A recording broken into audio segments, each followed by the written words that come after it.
Bonjour à tous, ça fait plaisir de vous retrouver après cette période de vacances. Nous allons démarrer une nouvelle série de vidéos sur le jeu de bataille du Seigneur des Anneaux, Middle-earth Strategy Battle Game.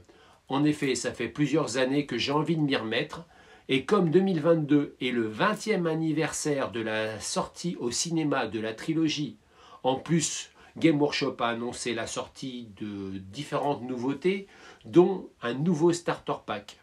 Et ben moi, j'ai craqué pour l'ancien starter pack, les Chants de Pélénor, avant qu'ils disparaissent des magasins. Je vais donc vous montrer le contenu de cette boîte. Bon d'accord, je m'y prends un peu tard, ça fait 3 ans qu'elle est sortie, mais comme bientôt on ne va plus la trouver dans les magasins, je me suis dit que ça valait peut-être le coup de vous remontrer ce qu'elle contenait. Allez, c'est parti!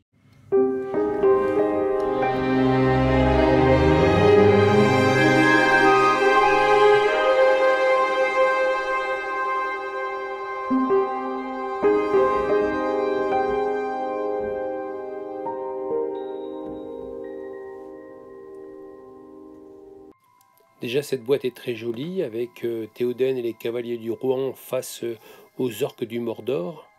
Et au verso, le contenu de la boîte. On va passer maintenant à l'ouverture et on remarque tout de suite qu'elle est remplie à ras-bord de grappes de figurines. On va se faire un peu de place pour regarder tout ça dans le détail et on va commencer par les orques du Morano. Ce sont les fidèles serviteurs de Sauron qui viennent de la Porte Noire.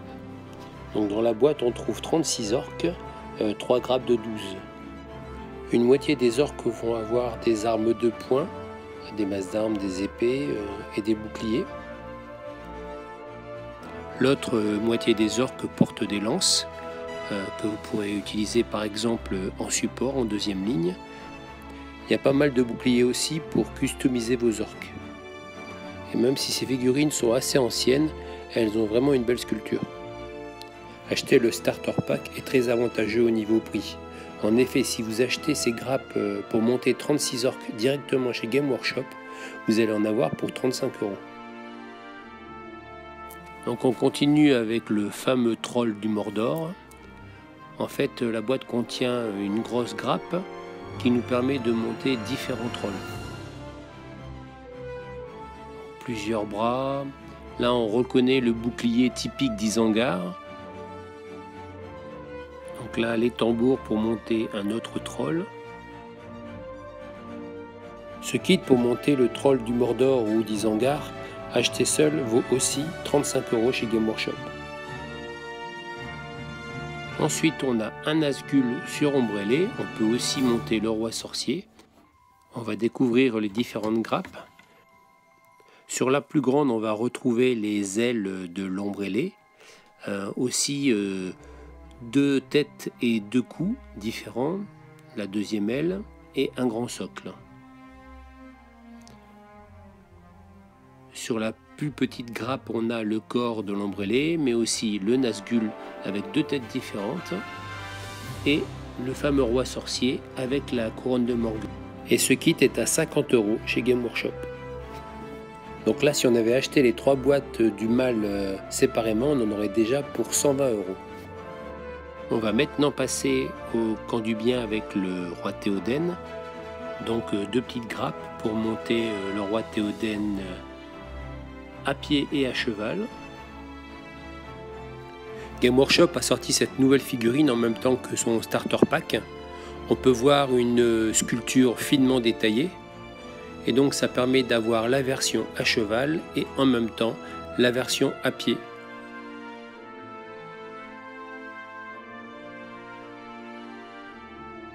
Sur cette grappe, on peut voir différentes têtes avec casque et sans casque.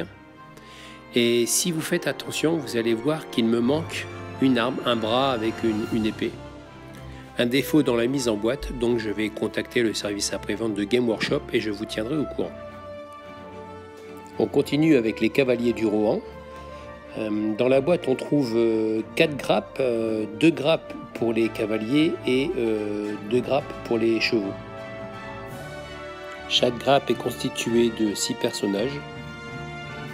Certains cavaliers possèdent des javelots. On peut remarquer des arcs dans le dos, d'autres ont des haches, des épées. Là, des archers.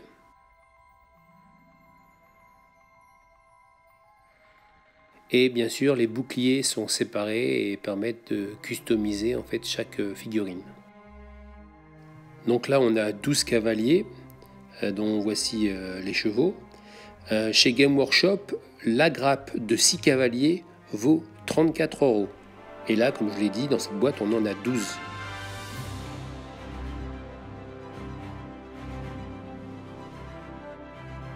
Après, on va trouver dans la boîte les guerriers du Rohan, une seule grappe de 12 figurines.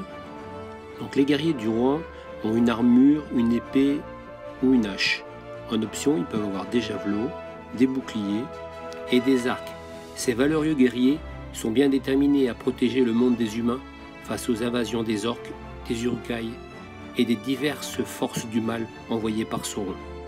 La boîte des guerriers du Rohan, achetée séparément chez Game Workshop, coûte 35 €.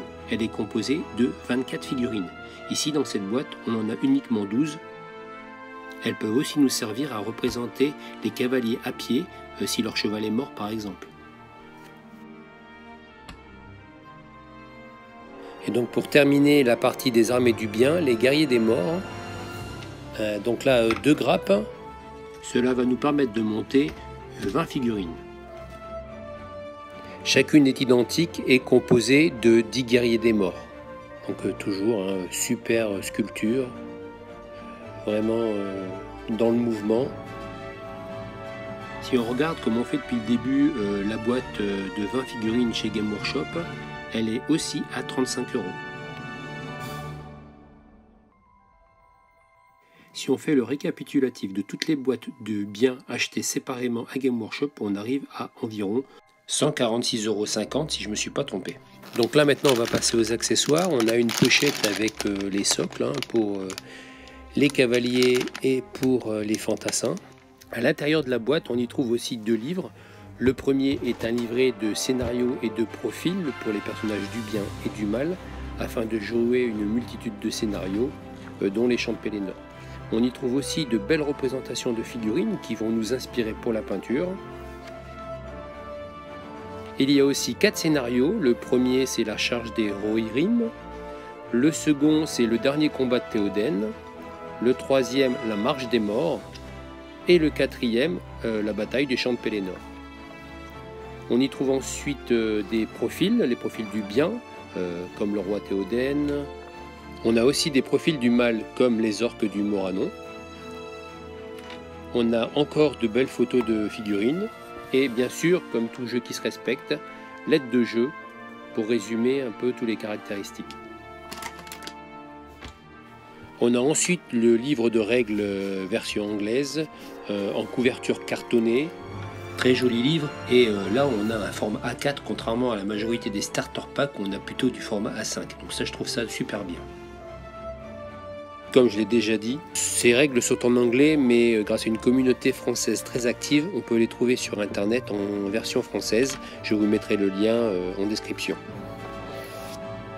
Donc on a une introduction avec de très jolies illustrations.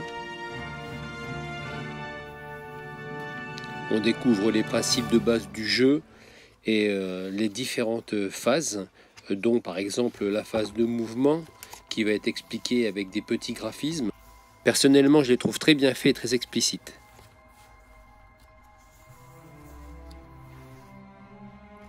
Ce livre est vraiment très complet. On y trouve les règles avancées, les règles spéciales, les règles pour les sièges, par exemple.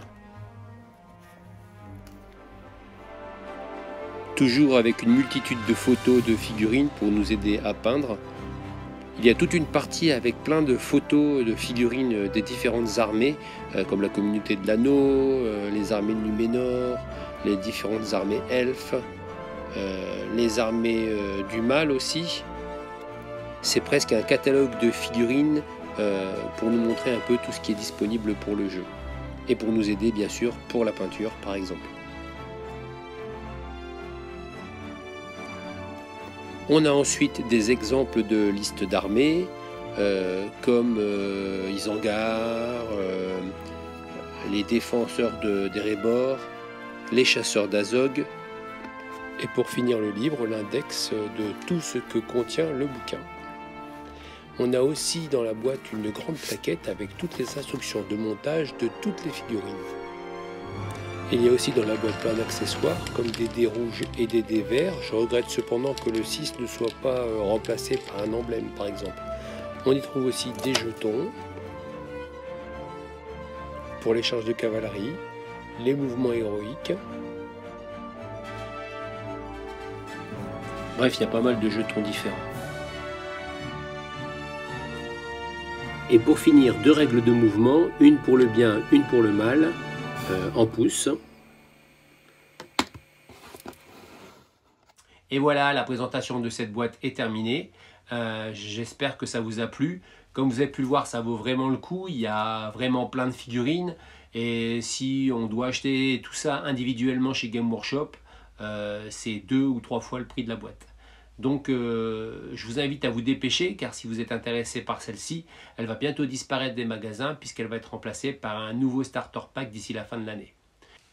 J'espère que cette vidéo vous a plu. Si c'est le cas, je vous dis partagez, likez et à bientôt!